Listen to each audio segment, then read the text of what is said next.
¿Qué tal, amigos?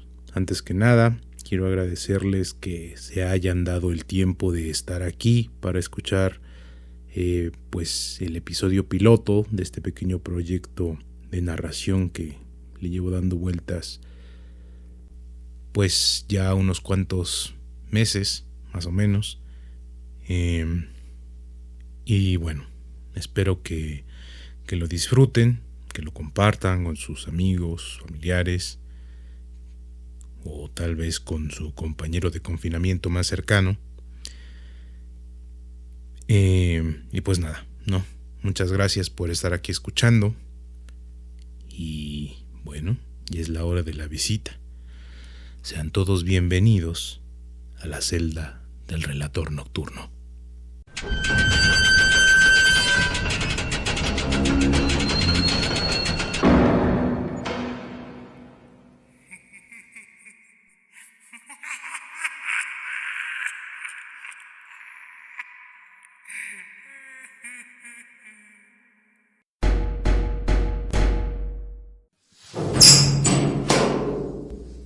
¡Hey! Las luces se apagaron hace media hora. Ya duérmete. Vas a despertar a los demás. Usted no es el velador de siempre. Es el nuevo, ¿no? El pobre de Pedro ya me había avisado que se jubilaba, pero no pensé que sería tan pronto. Y dígame, ¿cómo se llama? No habla mucho, Pero debe de ser alguien con problemas mentales y le gusta pasar sus noches en vela. Así como yo, o Pedro, el anterior velador. Yo solía contarle historias para pasar el rato. ¿Quiere escuchar una? Me sé unas de duendes, de princesas, apariciones, asesinatos. Ya. Ok. Si escucho una de tus historias, ¿me prometes que te vas a callar el resto de la noche? Oh, está bien. Ya nos vamos entendiendo, ¿ah? Preste mucha atención. Si hay algo que odio, es que me interrumpan mientras estoy contando una historia. Así que, por favor, silencio. Voy a contarle una historia exquisita acerca de un príncipe que paga caro el entregarse a los placeres mundanos. De acuerdo. Allá voy.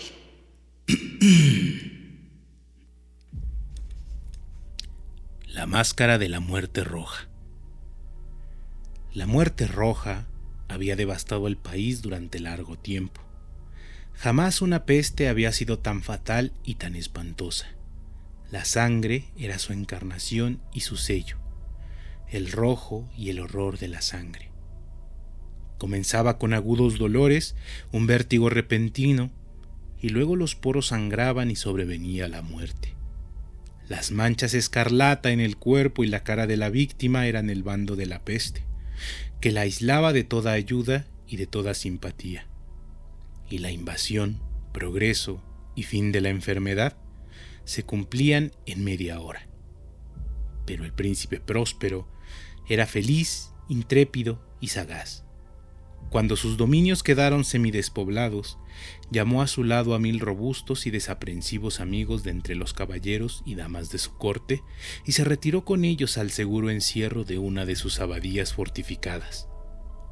Era esta de amplia y magnífica construcción y había sido creada por el excéntrico, aunque majestuoso gusto del príncipe. Una sólida y altísima muralla la circundaba. Las puertas de la muralla eran de hierro. Una vez adentro, los cortesanos trajeron fraguas y pesados martillos y soldaron los cerrojos.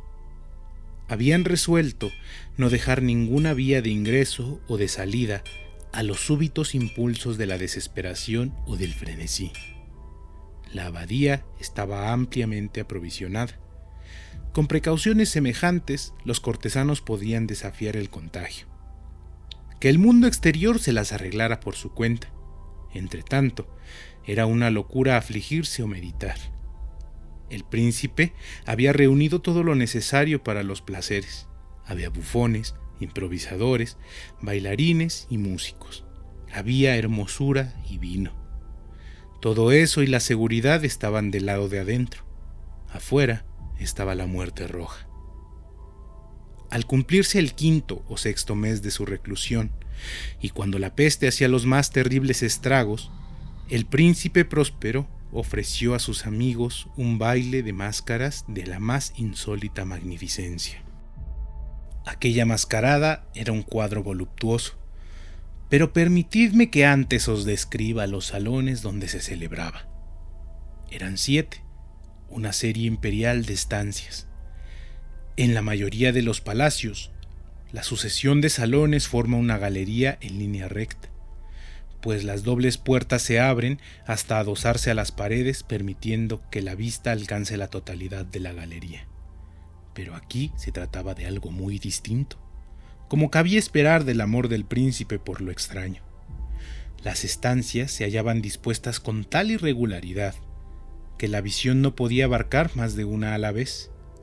Cada 20 o 30 yardas había un brusco recodo, y en cada uno nacía un nuevo efecto. A derecha e izquierda, en mitad de la pared, una alta y estrecha ventana gótica daba a un corredor cerrado que seguía el contorno de la serie de salones. Las ventanas tenían vitrales cuya coloración variaba con el tono dominante de la decoración del aposento. Si, por ejemplo, la cámara de la extremidad oriental tenía tapicerías azules, vívidamente azules eran sus ventanas.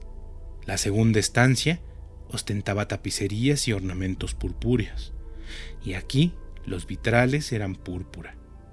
La tercera era enteramente verde, y lo mismo los cristales. La cuarta había sido decorada e iluminada con un tono naranja, la quinta con blanco, la sexta con violeta. El 7º aposento aparecía completamente cubierto de colgaduras de terciopelo negro que abarcaban el techo y las paredes, cayendo en pesados pliegues sobre una alfombra del mismo material y tonalidad. Pero en esta cámara, el color de las ventanas no correspondía a la decoración. Los cristales eran escarlata, tenían un profundo color de sangre. A pesar de la profusión de ornamentos de oro que aparecían aquí y allá o colgaban de los techos, en aquellas 7 estancias no había lámparas ni candelabros.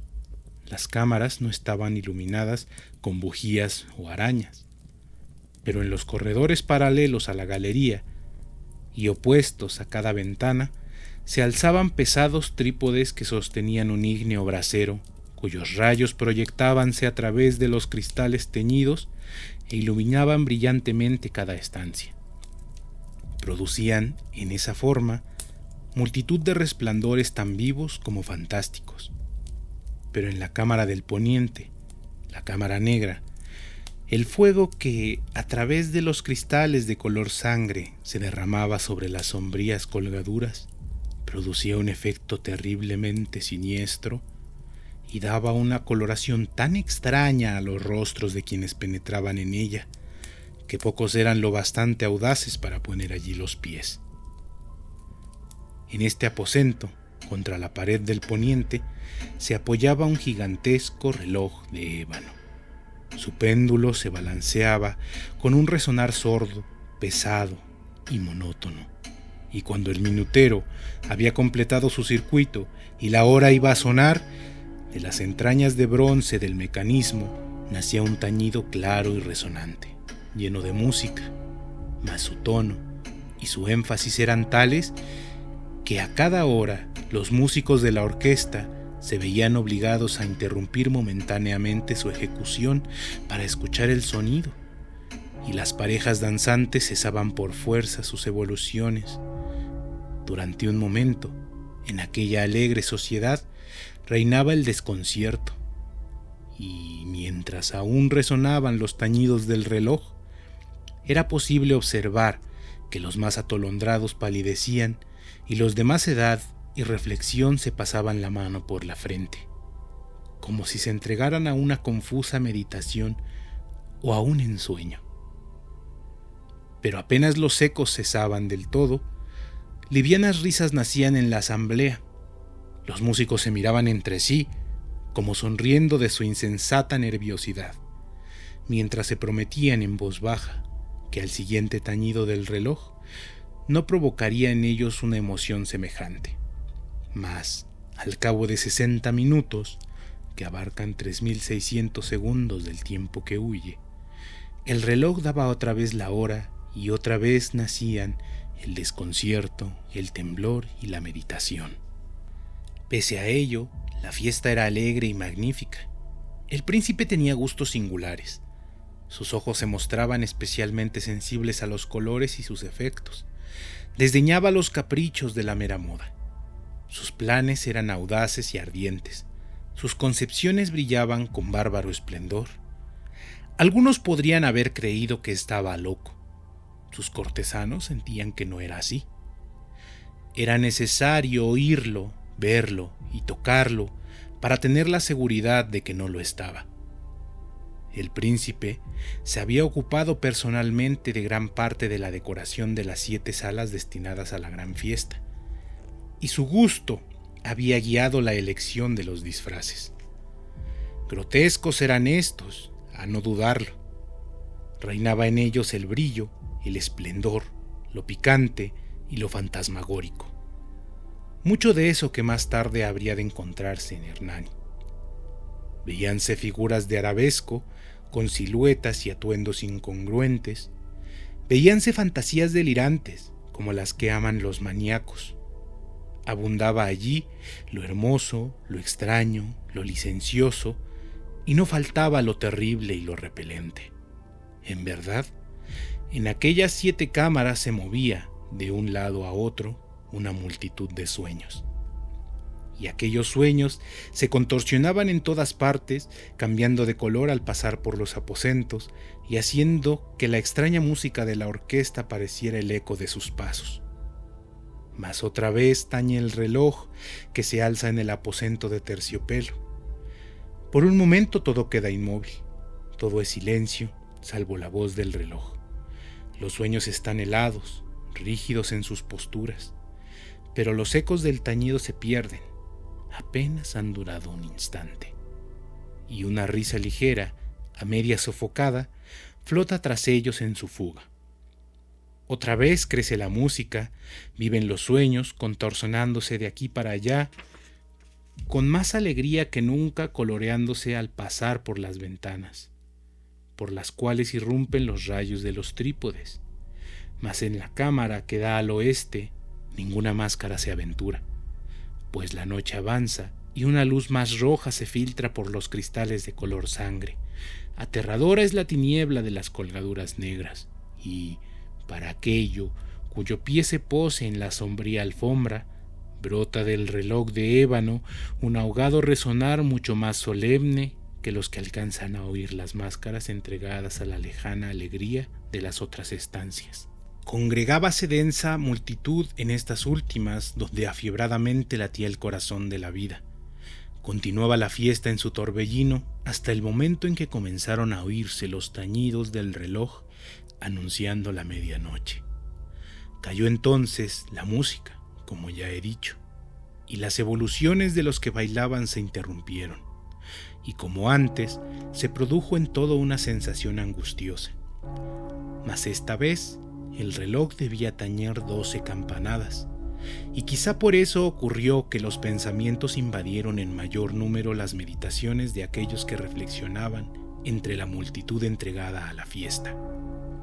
Y quizá también por eso ocurrió que antes de que los últimos ecos del carrillón se hubieran hundido en el silencio, muchos de los concurrentes tuvieron tiempo para advertir la presencia de una figura enmascarada que hasta entonces no había llamado la atención de nadie. Y, habiendo corrido en un susurro la noticia de aquella nueva presencia, alzóse al final un rumor que expresaba desaprobación, sorpresa y finalmente espanto, horror y repugnancia. En una asamblea de fantasmas como la que acabo de describir, es de imaginar que una aparición ordinaria no hubiera provocado semejante conmoción. El desenfreno de aquella mascarada no tenía límites, pero la figura en cuestión lo ultrapasaba e iba, incluso, más allá de lo que el liberal criterio del príncipe toleraba. En el corazón de los más temerarios hay cuerdas que no pueden tocarse sin emoción. Aún el más relajado de los seres, para quien la vida y la muerte son igualmente un juego, sabe que hay cosas con las cuales no se puede jugar. Los concurrentes parecían sentir en lo más hondo que el traje y la apariencia del desconocido no revelaban ni ingenio ni decoro. Su figura, alta y flaca, estaba envuelta de la cabeza a los pies en una mortaja. La máscara que ocultaba el rostro se parecía de tal manera al semblante de un cadáver ya rígido que el escrutinio más detallado se habría visto en dificultades para descubrir el engaño. Cierto, aquella frenética concurrencia podría tolerar, si no aprobar, semejante disfraz, pero el enmascarado se había atrevido a asumir las apariencias de la muerte roja. Su mortaja estaba salpicada de sangre y su amplia frente, así como el rostro, aparecían manchados por el horror escarlata. Cuando los ojos del príncipe Próspero cayeron sobre la espectral imagen, que ahora, con un movimiento lento y solemne para dar relieve a su papel, se paseaba entre los bailarines, convulsionóse en el primer momento con un estremecimiento de terror o de disgusto, pero, al punto, su frente enrojeció de rabia. «¿Quién se atreve?», preguntó, con voz ronca, a los cortesanos que lo rodeaban. «¿Quién se atreve a insultarnos con esta burla blasfematoria? Apoderaos de él y desenmascaradlo para que sepamos a quién vamos a ahorcar al alba en las almenas». Al pronunciar estas palabras, el príncipe Próspero se hallaba en el aposento del este, el aposento azul. Sus acentos resonaron alta y claramente en las 7 estancias, pues el príncipe era hombre osado y robusto, y la música acababa de cesar a una señal de su mano. Con un grupo de pálidos cortesanos a su lado hallábanse el príncipe en el aposento azul. Apenas hubo hablado, los presentes hicieron un movimiento en dirección al intruso, quien, en ese instante, se hallaba a su alcance y se acercaba al príncipe con paso sereno y deliberado. Mas la indecible aprensión que la insana apariencia del enmascarado había producido en los cortesanos impidió que nadie alzara una mano para detenerlo, y así, sin impedimentos, pasó éste a 1 yarda del príncipe.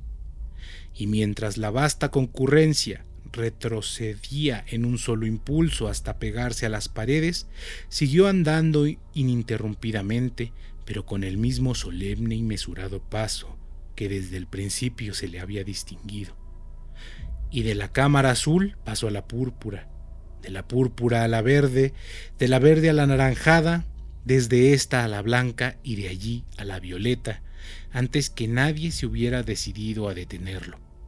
Mas entonces el príncipe Próspero, enloquecido por la rabia y la vergüenza de su momentánea cobardía, se lanzó a la carrera a través de los 6 aposentos sin que nadie lo siguiera por el mortal terror que a todos paralizaba. Puñal en mano, acercóse impetuosamente hasta llegar a 3 o 4 pasos de la figura, que seguía alejándose, cuando ésta, al alcanzar el extremo del aposento de terciopelo, se volvió de golpe y enfrentó a su perseguidor. Oyóse un grito agudo, mientras el puñal caía resplandeciente sobre la negra alfombra y el príncipe Próspero se desplomaba muerto. Reuniendo el terrible coraje de la desesperación, numerosas máscaras se lanzaron al aposento negro, pero al apoderarse del desconocido, cuya alta figura permanecía erecta e inmóvil a la sombra del reloj de ébano, retrocedieron con inexpresable horror al descubrir que el sudario y la máscara cadavérica que con tanta rudeza habían aferrado no contenía ninguna forma tangible. Y entonces reconocieron la presencia de la muerte roja.